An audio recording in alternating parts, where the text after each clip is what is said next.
so much to all the subscribers. We have got 800 subscribers and still counting. So thank you so much for this love, this support, and I want this support to be continued for the eternity, for that matter. So thank you so much. Alright, so now coming to the topic today. Our topic, as I promised earlier as well, that I will be taking you through English, I mean to say spoken English, not getting into the grammar part, because grammar will be done by Sue, but I will be doing just the spoken part of English.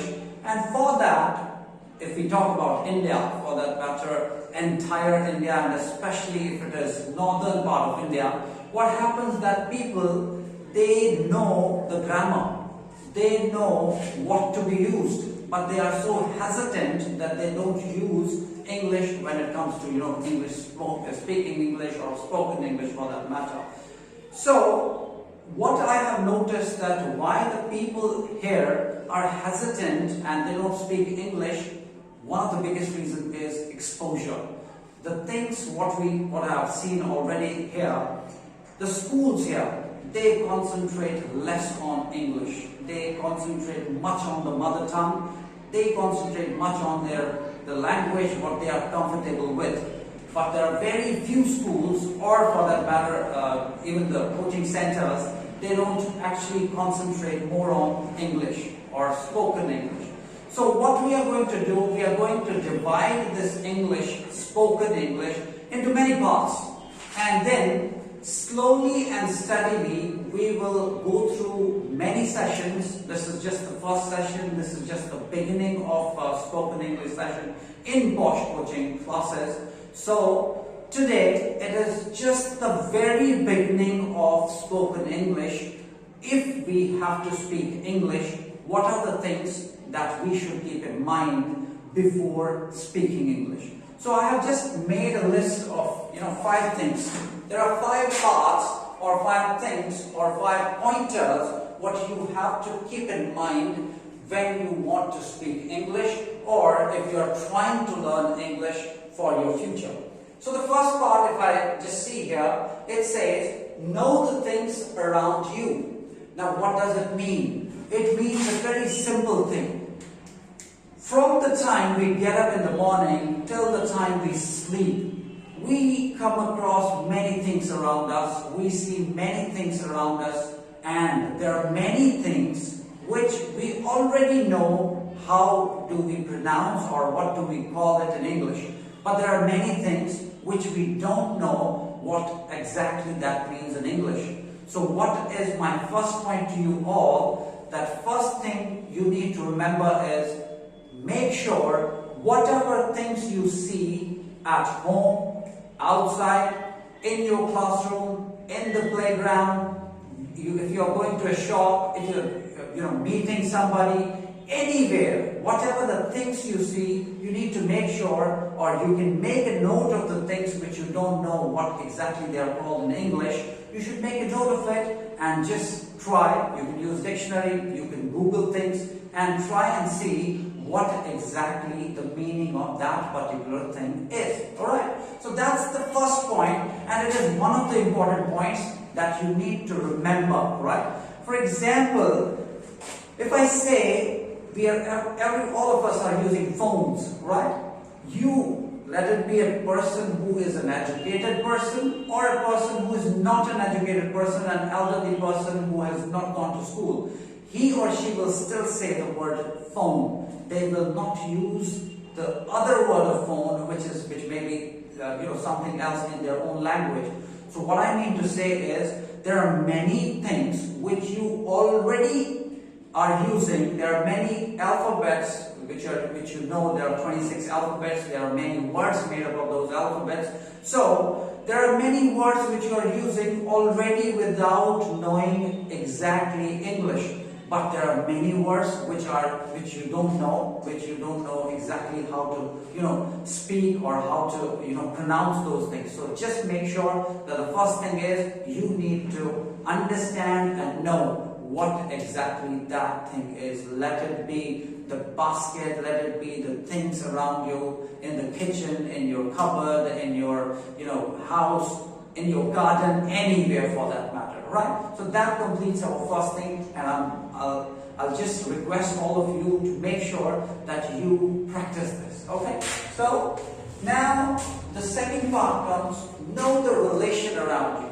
Now what does the relation mean? I'm talking about your friends, your maternal side, your paternal side, your family, everybody who is around you, you should know. For example, if I give you an example in Hindi, you know your mom's brother, you call him mama, right? But you should know how to call mama in English. For that matter, if you want to call mama in English, it is maternal uncle, right? At the same time, if there is your father and he has got a brother and he is your uncle, and if we have to be more precise, he is your paternal uncle. So you should know how to call mama, how to call chacha, mami, chachi, whatever relations you have. They should all be there in your mind, and you should know how to know that, or how to tell the relationship between you and that person in English. So that's my second point to you. Know your relations, which are very important because you use them every time. Now the third part is know whom you are talking to. Alright.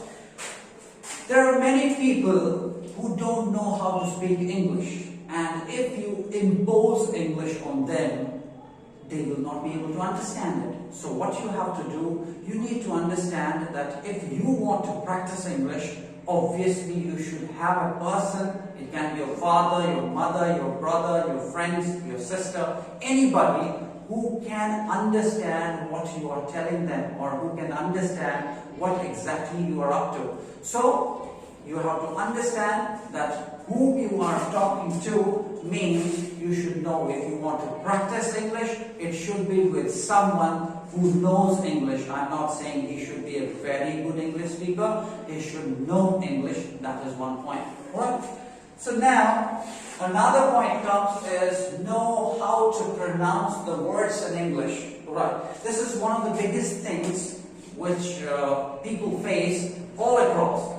If we talk about India, yes, people face this problem. I would say there's a problem because there's a way to pronounce things. And if we don't use the right way of pronunciation, the problem is maybe the people will not understand even if they know English, because the way you pronounce and the way they know how to pronounce the word may be different. So you should know. There are many ways how you can pronounce things. You can check. In case if you don't know a particular word and you don't know how to pronounce it, you can ask whoever knows it. You can Google it. You can use Google for that matter, and the Google app will automatically tell you how to pronounce the word. You just need to write the word. So pronunciation is also one of the important things. Now the fifth point, it says keep reading, watching the stuff in English. Okay. For me, I would say this is one of the easiest things what everyone can do. It's lockdown time. I know there are exam times as well, but you can watch. You can watch a hell of a lot of things in English, and they are readily available on your TV if it is a smart TV. For that matter, if it is not a smart TV, you can use your phone. You can see many videos where you have a lot of people talking about English. You can watch movies in English. You can watch documentaries in English. Even if you don't have that option, for example, you don't have the phone where you can see these things, what you can do is you have the newspapers, you have your books, you have your novels, you can read them, you can keep reading them. And now, what happens if you are not able to understand what that novel or book actually says? So you can make a note of, again, you can make a note of the words, what you are not able to understand. Again, you have the dictionary, you have the people, you have the teachers who can guide you, who can tell you about the actual words which you are not able to understand. So, watching and reading, these things are very, very important when it comes to speaking. If you follow these 5 steps, I guarantee you, if you follow these steps, you will be able to speak English. But for that, we need to learn many more things which will be coming up in this series. This is just the part first.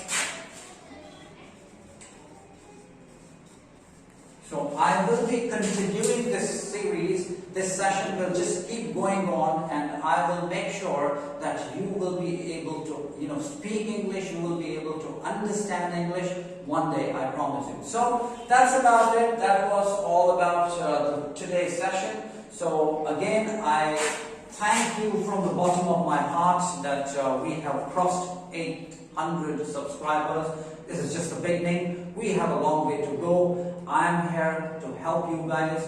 I will be teaching other subjects as well, for that matter, maths. There will be, physics, chemistry. There are many more things to come. So keep subscribing. Ask all your friends to subscribe. And Happy New Year to you all. Thank you so much.